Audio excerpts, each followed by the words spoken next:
Baik, Assalamualaikum warahmatullahi wabarakatuh. Berjumpa lagi dengan Ibu. Alhamdulillah kita masih bisa dipertemukan. Kita masih bisa bertemu dalam keadaan sehat walafiat. Dan semoga kita semua selalu dalam lindungan Allah Subhanahu Wa Taala. Amin.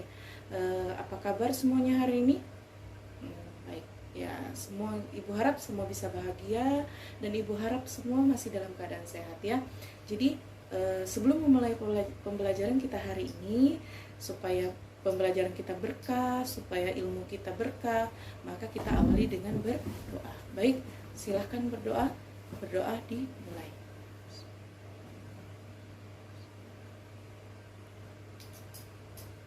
Ya, berdoa selesai. Baik, mengingat pertemuan yang minggu lalu, Ibu telah membagikan kepada kalian satu video tentang perlengkapan fardu kifayah. Oke? Sudah dilihat semua videonya, sudah ditonton semua videonya, sudah dibaca buku-buku yang relevan dengan video itu? Sudah? Oke, pintar semua.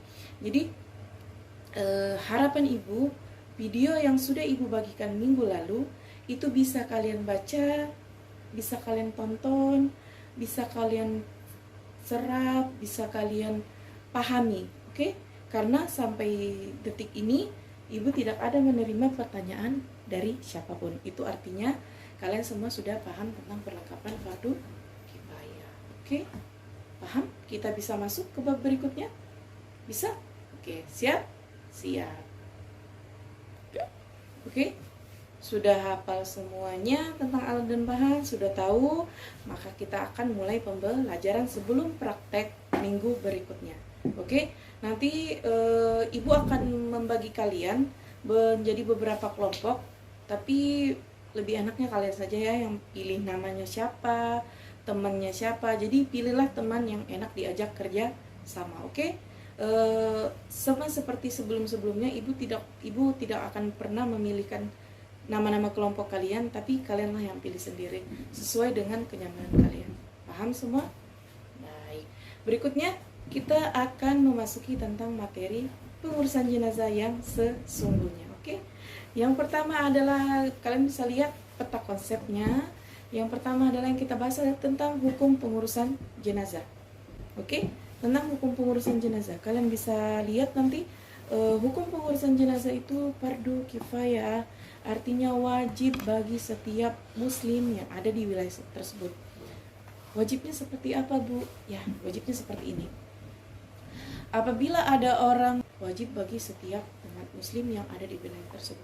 Jadi ada beberapa pertanyaan kemarin, Bu, kemarin tuh ada penjahat meninggal, Bu. Kok bisa disebut penjahat? Ya, Bu, dia tidak pernah sholat, Bu, tidak pernah ngaji, terus sama orang juga tidak ramah.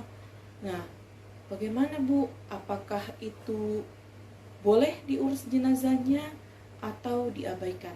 Ya, jadi apapun kelakuannya, bagaimanapun dia, biarlah Allah yang mengurus, biarlah Allah yang tahu amalnya seberapa, dosanya seberapa. Jadi tugas kita sebagai manusia adalah menyelenggarakan fardu kifayah.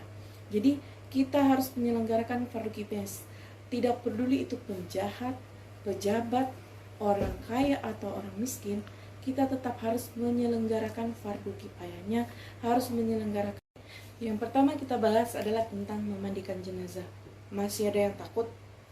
Ya, tidak perlulah, karena seperti yang Ibu bilang di video sebelumnya, pada akhirnya kita akan mengalami yang namanya kematian. Jadi pada akhirnya setiap manusia yang hidup, setiap makhluk yang hidup akan mengalami yang namanya kematian. Dan pada akhirnya juga kita akan diurus oleh orang lain. Maka dari itu usahakan selama kita hidup di dunia, jadilah manusia yang bermanfaat bagi orang lain. Kalau memang kita tidak bisa menjadi manfaat bagi orang lain, paling tidak jangan jadi masalah bagi orang lain. Paham? Oke. Yang pertama adalah memandikan jenazah. Ada nggak sih syarat dalam memandikan jenazah? Ada. Ada beberapa syarat yang harus kita penuhi ketika kita hendak memandikan jenazah. Oke. Jadi jenazah yang seperti apa yang boleh dimandikan? Yang pertama adalah jenazah yang mati tidak dalam keadaan mati syahid. Oke. Jadi jenazahnya tidak mati dalam keadaan mati syahid dan dia beragama Islam tentunya. beragama Islam. Dan berikutnya ada beberapa potongan tubuh, ada potongan tubuh yang akan dimandikan. Paham? Oke. Yang berikutnya adalah setelah kita tahu syaratnya, yang berikutnya adalah syarat orang yang memandikan. Ada nggak sih Bu syarat orang yang memandikan? Ada. Jadi orang yang jenazah yang dimandikan, orang yang memandikan, itu semua ada syaratnya. Oke. Ingat, dalam agama Islam ketika itu menyangkut ibadah, maka rukun dan syarat harus terpenuhi. Syarat memandikan jenazah adalah orang yang bisa apa nih? Bisa memahami ilmu tentang pengurusan jenazah. Jadi orang yang bisa memahami ilmu tentang pengurusan jenazah boleh memandikan jenazah. Yang kedua, jenis kelaminnya sama. Oke, jenis kelaminnya sama. Berikutnya adalah keluarga terdekat. Boleh keluarga kalau ilmunya dia tahu. Oke. Dan yang paling penting dalam memandikan jenazah adalah dia bisa menjaga aib jenazah. Karena kita tidak pernah tahu seseorang itu matinya seperti apa, meninggalnya seperti apa. Maka dari itu ada beberapa aib jenazah yang harus ditutupi. Oke. Jadi maka dari itu orang yang memandikan jenazah adalah orang yang bisa menjaga aib. Bukan orang yang ember ya, bukan. Oke. Yang berikutnya adalah dalam memandikan jenazah usahakan tidak ribut, usahakan dalam keadaan sunyi, dan usahakan di tempat yang tertutup. Jadi memang ada beberapa pertanyaan kakak kelas di waktu yang lalu. Jadi kakak kelas itu seperti ini, Bu, di daerah kami kalau orang memandikan jenazah itu ditonton, apakah boleh Bu? Itu sebenarnya sedih sekali sih. Tapi dalam ketentuan Islam, pada saat jenazah yang akan kita mandikan, usahakan itu tertutup. Usahakan tertutup. Jadi tidak boleh dipamerkan karena itu bukan tontonan. Oke. Yang berikutnya adalah cara memandikan jenazah. Bagaimana Bu cara memandikan jenazah? Oke, cara memandikan jenazah, baringkan jenazah di tempat yang tinggi. Oke. Baringkan jenazah di tempat yang tinggi. Tutup aurat jenazah. Tutup aurat dengan apa? Dengan kain yang sudah Ibu bahas di video sebelumnya. Oke. Jadi kainnya dibentangkan untuk menutupi aurat jenazah. Untuk membersihkan kotoran perut, tekan perut, angkat sedikit kepala jenazah, sedikit saja, bukan banyak, sedikit. Kemudian tekan perutnya. Dalam hal membersihkan jenazah, tidak boleh ribut, tidak boleh ada suara. Kalau bisa dalam hati itu kita sepanjangnya beristighfar. Oke. Memandikan jenazah itu boleh 1, 3, atau 5. Oke, harus ganjil ya. Nanti pertanyaannya akan dikumpul dan akan kita bahas minggu berikutnya. Baik, memandikan jenazah dan berikutnya setelah memandikan, ada yang tahu diapakan lagi? Oke, dikafankan. Baik, setelah dimandikan jenazah terus diudukan, maka jenazah harus dikafankan. Oke. Ketentuan mengkafankan jenazah itu ada ketentuan dan syaratnya 5. Jadi laki-laki dan perempuan itu berbeda. Oke. Lapisan kain kafannya berbeda. Ada yang perempuan 3, laki-laki 5. Jadi kain kafan itu harus menutup aurat. Oke, menutup aurat. Ikat, Bu, ikatnya di mana sih? Ada yang nanya. Ikatnya di mana? Di sini. Kepala, di dada, di perut, di lutut, sama di ujung kaki. Jadi ikatnya itu. Jadi dalam hal mengkafankan jenazah ada juga rukun dan syarat yang harus kita penuhi. Baik, semoga kalian paham. Ya, tadi setelah dikafankan maka jenazah wajib disolatkan. Oke. Dalam menyolatkan jenazah ada beberapa rukun dan syarat yang harus kita pahami. Rukun salat jenazah. Rukun salat jenazah yang pertama adalah niat. Jadi niatnya sudah Ibu bagi juga di materi sebelumnya. Yang kedua adalah takbirnya. Takbir jenazah itu sebanyak 4 kali. Yang takbir pertama baca Al-Fatihah, takbir kedua membaca salawat kepada Nabi, yang takbir ketiga membaca doa untuk jenazah, yang keempat, takbir keempat itu adalah membaca doa untuk umat muslim. Dan yang rukun berikutnya adalah berdiri jika mampu. Oke. Dan yang terakhir adalah memberi salam. Jadi dalam sholat jenazah tidak ada yang namanya ruku, sujud, ataupun. Jadi sholat jenazah itu adalah hanya berdiri. Paham sampai di sini? Ya, setelah jenazah disolatkan, setelah dimandikan, dikafankan, disalatkan, maka jenazah akan diantar menuju alam yang berikutnya, itu alam kubur. Oke, dalam menguburkan jenazah ada juga tata cara. Jadi semua yang ada di dalam Islam itu sudah diatur sedemikian rupa. Jadi ada tata cara yang harus kita penuhi. Ada tata cara dalam menguburkan jenazah, yaitu yang pertama, masukkan jenazah mulai dari arah kepala dengan mendahulukan kaki, dan setelah itu jenazah menghadap kiblat. Oke, wajah jenazah menghadap kiblat, miringkan jenazah menghadap kiblat. Yang berikutnya adalah lepas ikat tali jenazah. Oke, lepas ikat tali jenazah. Yang berikutnya adalah pipi dan kaki itu menghadap atau menyentuh tanah. Dan ada doa juga yang harus dibaca dalam menguburkan jenazah. Oke, doanya sudah ibu suruh hafal.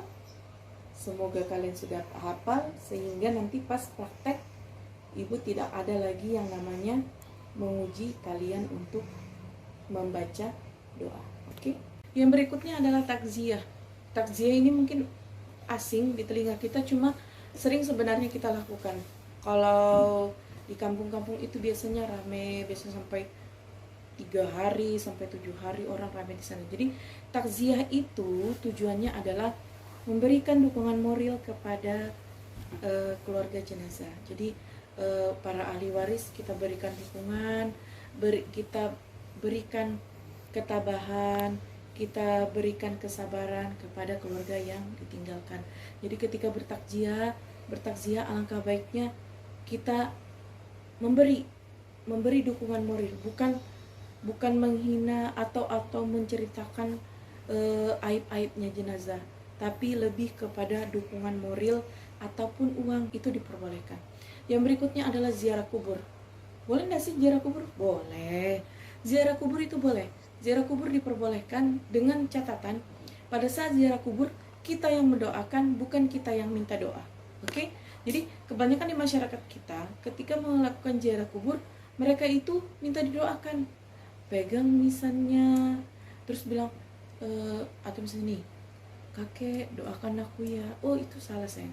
Jadi pada saat berziarah kubur kita yang mendoakan. Jadi kita doakan itu si mayat. Jadi ada juga ketentuan ketika berziarah kubur. Kalian bisa baca di slide yang ibu kasih. Nanti slide-nya akan ibu bagikan setelah ini. Oke. Yang berikutnya hikmah.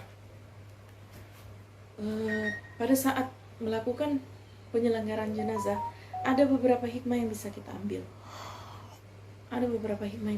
Yang pertama adalah mengingatkan kita bahwa hidup ini kita hanya sebentar, bahwa setiap makhluk yang hidup pasti akan mati. Jadi kita semua ini hanyalah menunggu giliran. Yang berikutnya adalah hikmah apa yang bisa diambil?